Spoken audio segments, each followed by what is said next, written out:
Good evening to everyone. This is Denner Crawley, Foothills Action Network. Hope you're having a great start to the year 2021. The New Year's weekend is wrapping up, and we are looking at the weather for the first full week of the new year. And we must say, we're seeing some interesting things in the global models that we're going to talk about this evening during this video. Uh, you, I know a lot of people when they follow weather, they'll follow various sources on social media, and I'm sure there have been some people today that have talked about snow potential here in the Carolinas, maybe in the next week or so. Right now, it's just really too early to say anything, and that's our first disclaimer in this video. It's too early to say anything as far as could we have snow in the region or could we not have snow, especially here in the lower elevations. For our friends in the mountains, maybe a little bit better chance, and I'll kind of go into the details. But it's all about pattern recognition. You need to see what's going on globally, and a lot of times what's happening globally will end up impacting what happens here in the Carolinas. And I'm going to show you that really what's happening. This is a look at the European ensemble and basically the whole entire northern hemisphere. Right here is North America, Greenland, the Arctic Circle, parts of Russia, Europe, and over into Asia. And what you're seeing right here is the height pattern across the northern hemisphere.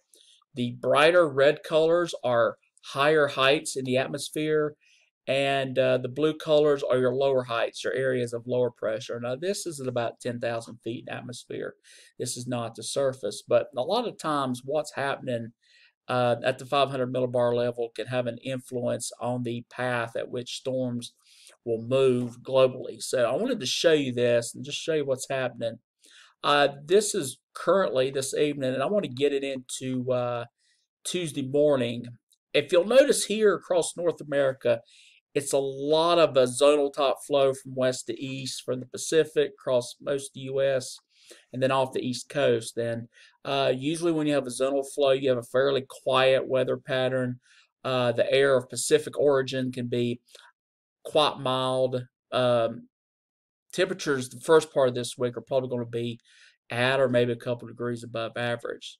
So that is the first half of the week. Now, as we head in toward the weekend, and I'm going to advance this a little bit further, let's get this to Friday. And Friday is kind of an interesting time frame. Looking at the models, you can see the heights are extremely high over parts of Greenland and down into Hudson Bay, and a lot of northern North America. And when you have higher heights, you can have high pressure at the surface deliver cold Arctic air south into the United States. You're also noticing here in the western part of North America, we're starting to see a little bit more of a ridge develop. Now, this is on Thursday, so we're talking about later this work week. And then as we head into, say, next weekend, let me put this at next Sunday morning. You can really see a big difference here where the wind flow is coming more out of the northwest instead of due west. And what that allows is colder polar and Arctic origin air to move into the United States.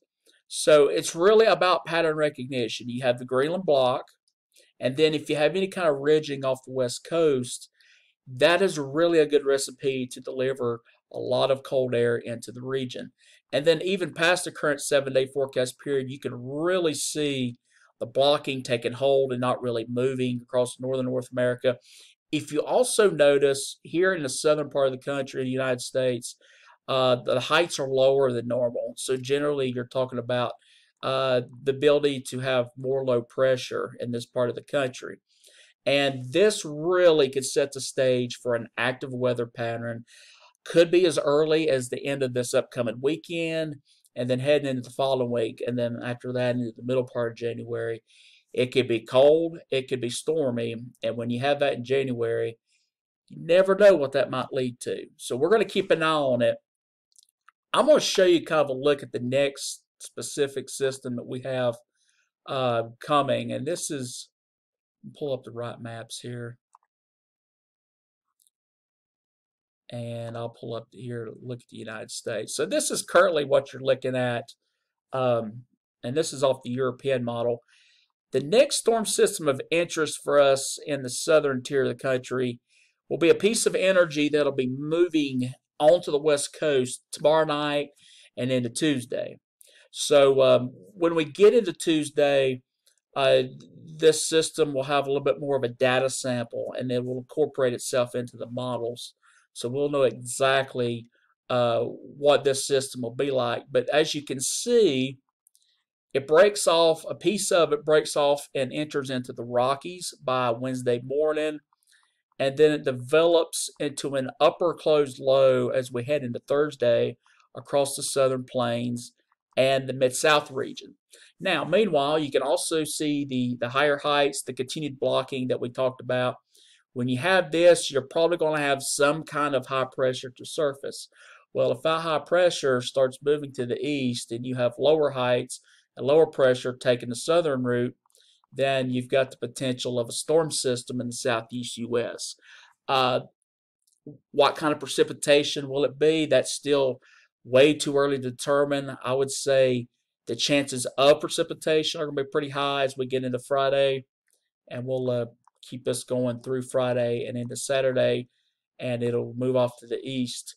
The thing you also notice about this blocking pattern is storms can't cut into the ridge. So you can't have storms cutting west to Alps. You can't have storms cut up into the Great Lakes. These storms are taking a pretty southern route. So that is also of interest. We're going to have to keep an eye on this very closely as we head into the weekend.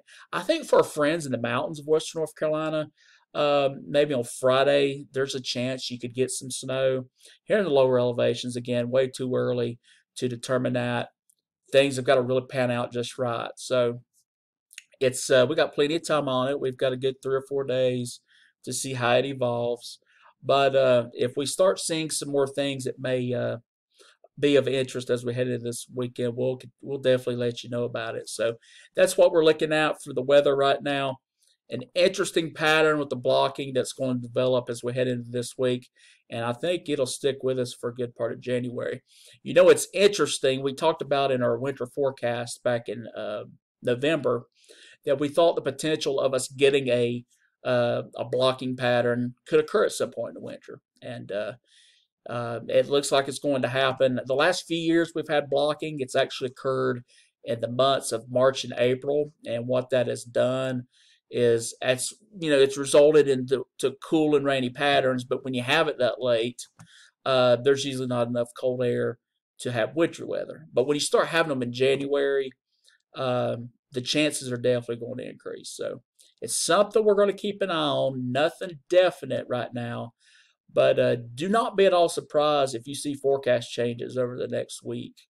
You may see some things start to develop and kind of evolve on the models, especially as storm systems move into the U.S. and you get more data sampling off the upper level energy. So just keep an eye on our forecast daily. We'll continue to let you know what's happening. Of course, our 7-day forecast is available. We have a brand new website, foothillsweather.net. If you haven't checked it out already, do so. You get your 7-day, your blog entries, and other important information.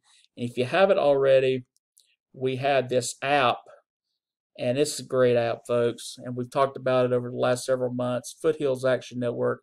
If you type in Foothills Weather in your app store, whether it be Apple or Android, you can get the app and get your 7-day forecast, radars, watches and warnings, and all the important information. So keep weather aware. The first few days of this upcoming week should be pretty nice.